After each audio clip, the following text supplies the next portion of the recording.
રામ જય રામ જય જય રામ શ્રી રામ જય રામ જય જય રામ બોલો શ્રી રામ જય રામ શ્રી રામ જય રામ જય શ્રી રામ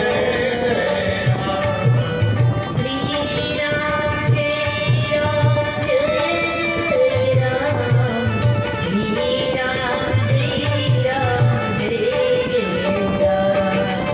જય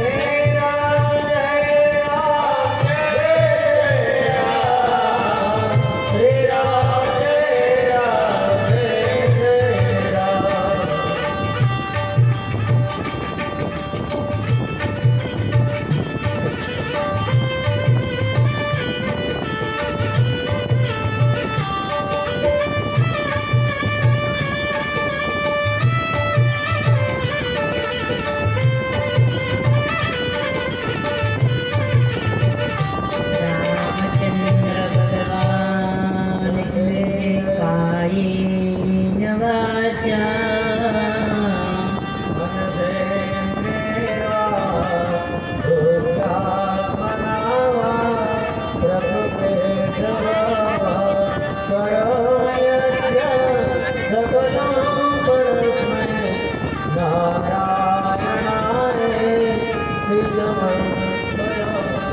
શ્રી સીતારામચંદ્રાર્પણમસ્તુ.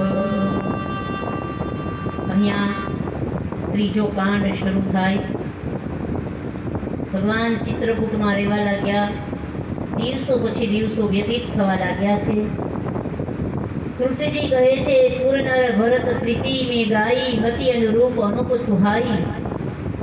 શ્રી ભરતજીના રામના ચરણાબિંદમાં જે પ્રીતિ હતી એમની વાત તો મેં આપને કહી, પણ હવે સાંભળો આગળ શું થાય છે. બહુ સુંદર કથા. એક દિવસની વાત છે. ચિત્રકૂટમાં ભગવાન રામજી બિરાજમાન છે. લક્ષ્મણજી ફળ ફૂલ લેવા માટે ગયા છે.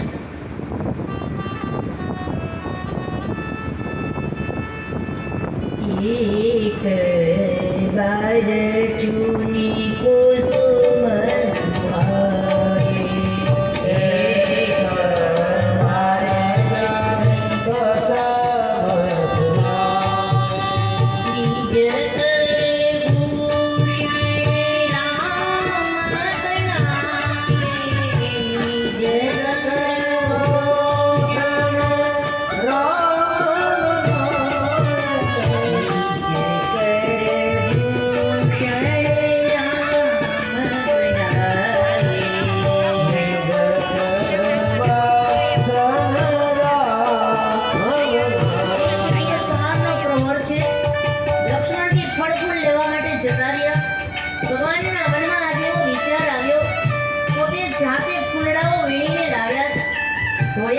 સ્વચ્છ કર્યા, એમાંથી એક વેણી બનાવી ભગવાને. હાથના કંકણ બનાવ્યા અને એક ફૂલડાનો હાર બનાવ્યો પુષ્પનો. અને હાર લઈ ભગવાન રામજીએ સીતાજીને પહેરાવ્યો. હાથમાં પુષ્પના કંકણ પહેરાવ્યા અને વાળમાં વેણી મૂકી સજાવ્યા. પણ એની પાછળનું કારણ શું હતું?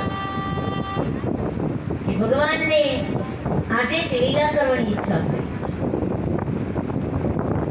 એ જ ક્ષણે એટલામાં ઇન્દ્રપુત્ર જયંત એક કાગડો ત્યાંથી પસાર થાય છે.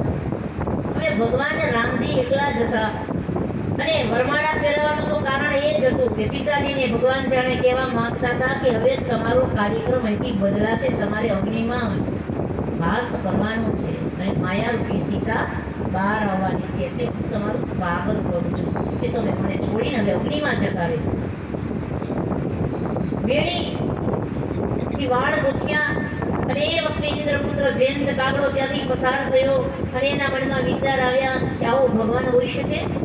અને એને લઈ સીતાજીને ચાંચ મારી અને પછી ભગવાન બેઠા છે અને સીતાજી એની ગોદમાં મસ્તક રાખીને સૂતા છે. એના એ ચાંચ મારી સીતાજી અને રક્ત રુધિર રામ પર પડ્યું.